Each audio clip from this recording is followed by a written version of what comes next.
her dinner for today. Wow! Tagine de poulet. Oh, it's in the carrot. That's so cute. Welcome to Morocco. This country has totally blown our expectations away.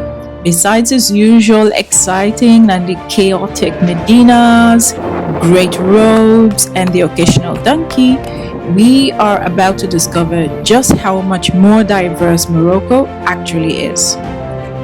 This morning, we explore the ancient city of Fez. This afternoon, we'll be in the Middle Atlas Mountains among giant ancient trees. And then tonight, we'll be sleeping somewhere between the cold Atlas Mountains and the Sahara Desert. And that's just mind-blowing. We were totally surprised by the town that we are now riding through.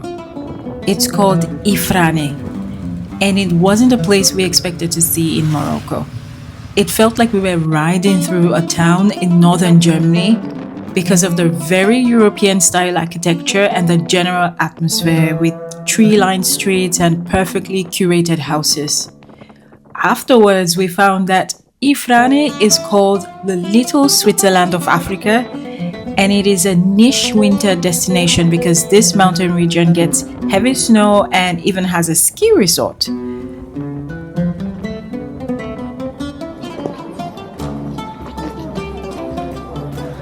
Our main reason for visiting this region today is the Ifrane National Park. La Pigna di Cedro! Wow!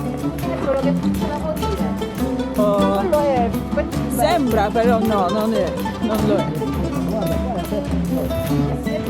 Sì. No, italiano. There are two main important features of this park. The first is the magnificently towering cedar tree at the entrance of the park, which is so remarkable that it has become the icon of this region. The tree is named after the French general who discovered the region, Henri Joseph Goura, and hence this part of the park is called Cedre Goura. I hope my pronunciation is good. In English, that means the Goura cedar. This ancient but magnificent tree is an impressive 900 years old and stands 35 meters high. And even though it died in 2003, it is well preserved in its rightful home. The cedar tree plays a significant cultural role in the folklore of the Amazigh or Berber tribe, as it's a symbol of wisdom and resilience with lots of stories and myths surrounding it, which I'll try to tell you one or two on our way to Midelt. Dice che ci sono le scimmie, andiamo a vedere queste scimmie.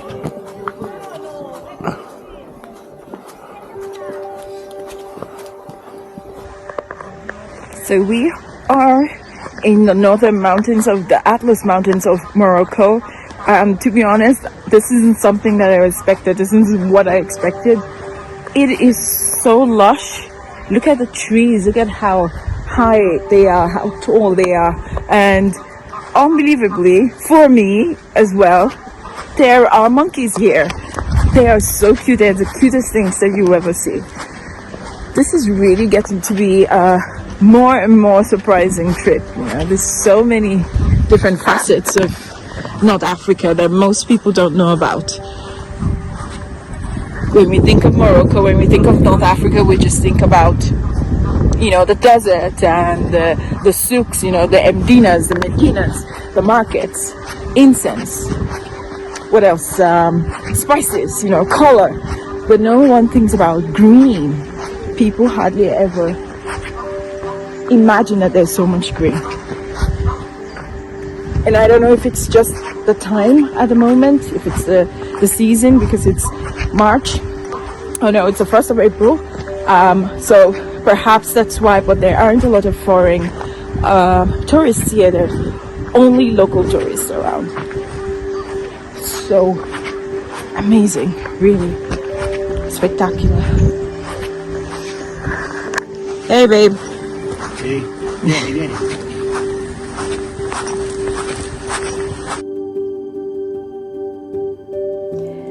The The second significant member of this forest is endemic only to the Atlas Mountains of North Africa, which includes Morocco and Algeria. And if we're lucky, we'll catch a glimpse of them very soon. This forest is obviously a huge favorite for Moroccan holidayers who come to hike within the shade of the tall trees, with spots for picnicking and a little interaction with the hosts. The Barbary maki, a native species of this forest. As we walk a little deeper into the forest, we spot one of them. Qua c'è la scimmietta, guarda.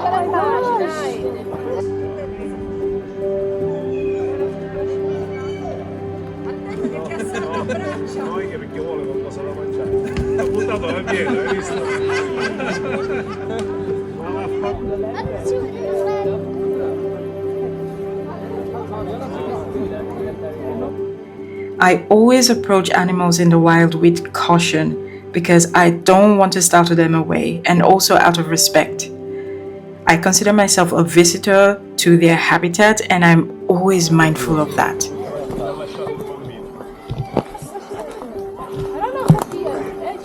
Ferma lì, bella.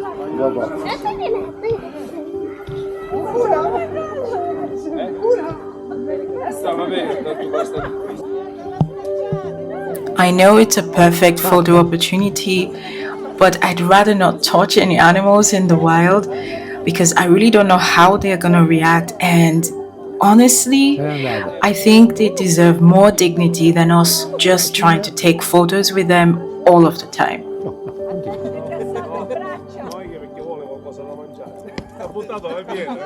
Ai! Dove torno io come ha detto quello? Oh my gosh! Bella, comunque. Che ridicolo. Oh my god, look at how cute they are! Oh, he's gone! Is that a she, I think? I think it's a she. È bella. Ci sta dando un pezzo di carota se vuoi dai. Oh!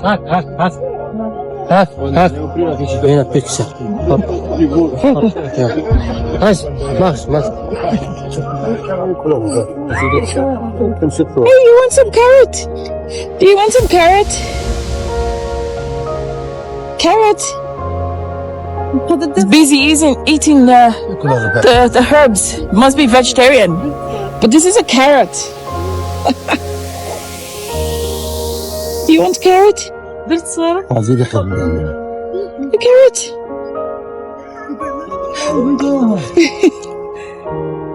Oh, it's a carrot. That's so cute. Oh. The Barbary maquis have some very unique traits that make them truly special. The first one is that they do not have tails, but instead they have a very short stub, even though they are monkeys and not apes. Also, the males are actually more hands-on in raising their babies. They're also like the giant versions of hamsters, because they have these big pouches inside their cheeks where they store food for later.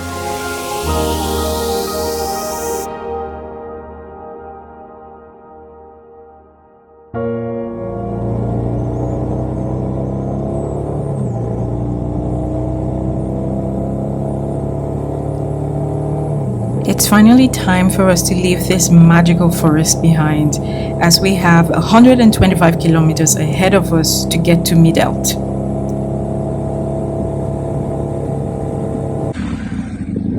Riding through this area, one has to be really careful and reduce their speed because the maquis sometimes walk out onto the road.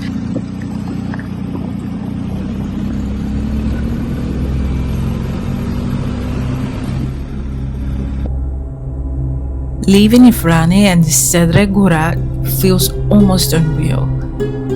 We had this feeling of like déjà visité, like we had already been here before, even though it's all totally new to us. Probably because it reminded us of some regions in northern Italy. And this just goes to show you how much You really don't know about a country until you actually explore as much of it as you can.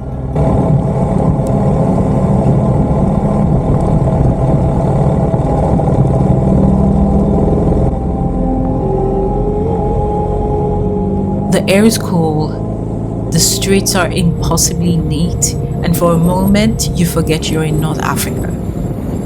Then the road begins to open and the landscape begins its slow transformation.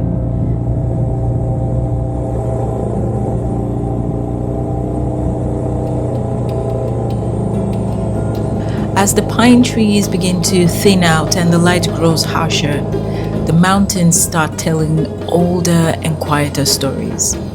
And the ride becomes less about where we are going and more about what we are passing through the long curves, the wide skies, the scent of dry earth, and the rhythm of solitude that only a motorcycle really understands.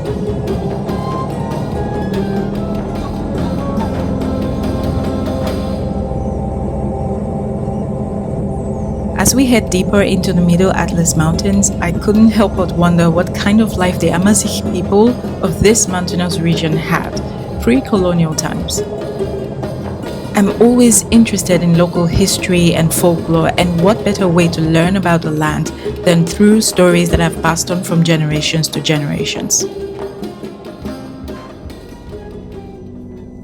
One story from the Amazigh folklores that really stood out to me is the story of a woman so mysterious, powerful, and feared that even a whisper of her name strikes heavy fear in the hearts of so many Moroccans, especially men.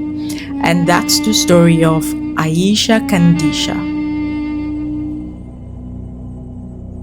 If you're Moroccan, you most likely know the story, and I hope that you can appreciate the curiosity on my part. If you've never heard of her, well, I must tell you that her legend is so large that there are multiple versions to her story.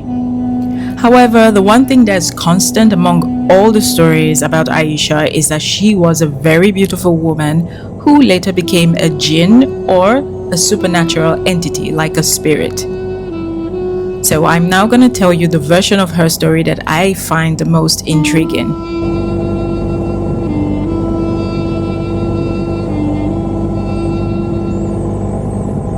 It starts during the Portuguese invasion of this region. Aisha was reported to have both beauty and brains, and she used both of them to lure Portuguese soldiers into an ambush, where she then slayed them with her sword.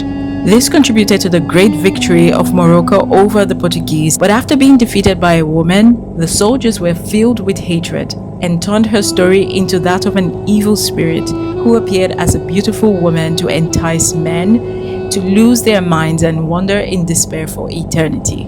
Over time, the legend morphed and gave her legs of a goat and fiery eyes. Until today, her name is invoked to frighten little children into obedience and to put the fear of God into the hearts of lustful men. What I find truly fascinating about Aisha Kandisha's story is how the image of a powerful and courageous woman was turned into a cautionary tale instead of one to be celebrated.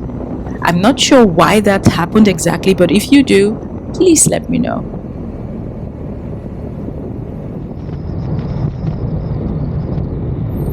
So gradually we've made our way out of the European-looking Ifrane region into the rugged Moroccan vastness of the Middle Atlas Mountains on both sides of us.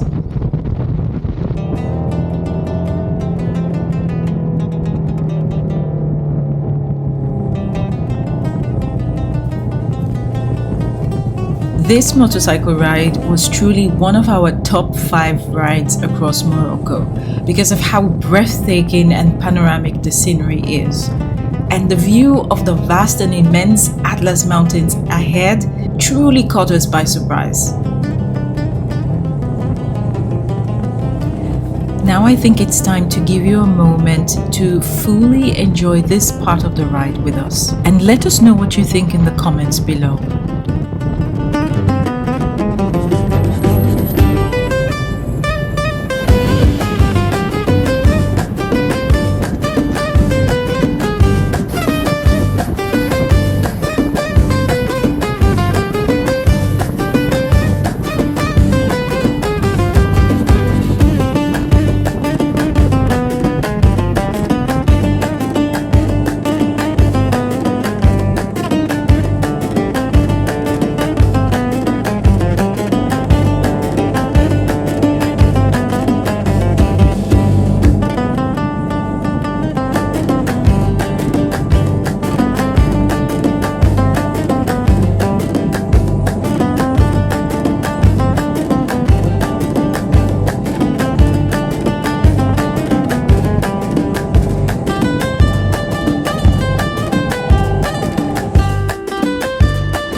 It's been a really long but fulfilling day, and we couldn't wait to get to our hotel, which was just the perfect spot to stop and appreciate the beauty of the Atlas Mountains. Allora, quando puoi cominciare? Sì. Moto perpetuo was here. Just like countless bikers and visitors before us, we added our mark to that of the hundreds of testaments to the magnetic pull that Morocco and the Sahara in particular has on so many adventure lovers. It was incredible the amount of stickers, personalized stickers that were on the walls, on the windows, on the doors, almost covering the entire facade. We were really lucky to find this hotel called Hotel Tadat. Not only did it have sufficient rooms with authentic Moroccan decor, but it also has this really old, grandeur atmosphere that was truly Moroccan in every sense. Dinner was prepared and organized by the hotel, and it was really nice that we could all be seated at the same table, dining like imperial royalty.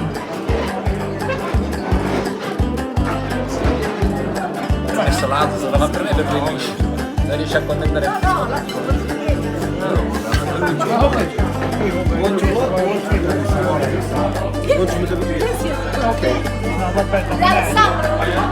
sei per la fotografia?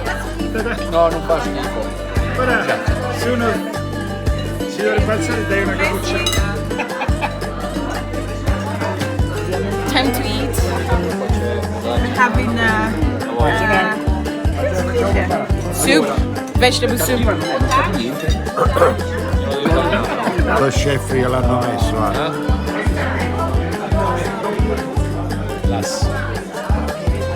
Oh, che bella la presentazione. No, alla fine. Guarda, l'unica cosa è che come dicevo io non amo le spezie, già sta arrivando un odorino un po'.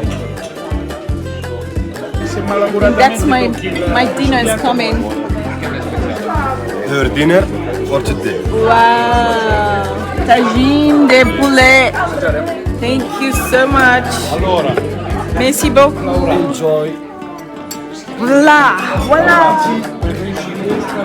Merci beaucoup, merci beaucoup. It's my chicken tagine. It looks very simple. We'll see what it tastes like. It's chicken breast there.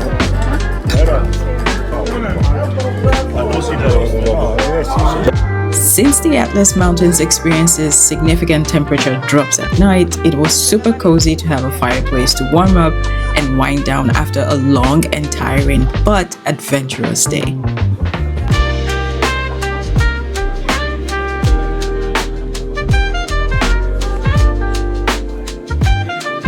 Are we really in Morocco?